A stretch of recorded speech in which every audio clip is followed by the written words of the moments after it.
After winning the Arizona Rock and Roll Marathon this year, Flagstaff's Tommy PUZEY became the first ever back-to-back winner. But as Cronkite sports reporter GARCIA tells us, there's more to PUZEY's story than simply running success.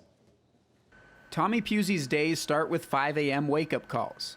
Most often to study for a physical therapy doctorate, he expects to complete at NAU this spring. Yeah, that Scandinavian model of a 30-hour work week looks pretty good. Other times it's to shovel the driveway so his wife and 3 daughters aren't snowed in all day. By 7 a.m., he begins an 11-mile commute on foot to the rehab facility where he works.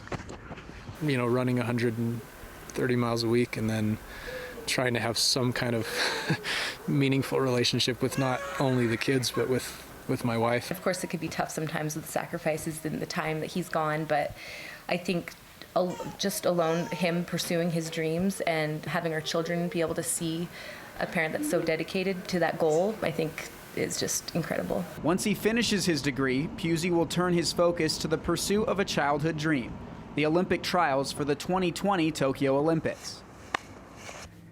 Ditching the knee-deep snow back in Flagstaff will be an important part of PUZEY's training for the Olympic trials. His workouts will become more pace-focused, which means shedding a few layers of clothing and finding a lower elevation, like 30 miles south here at Camp Verde. He runs to school and back every day, which is great for volume, but it's not necessarily great for speed. So if he could find a way to get out and do some real specific workouts specific to the pace that he needs to run to get to the trials, I think that would help him.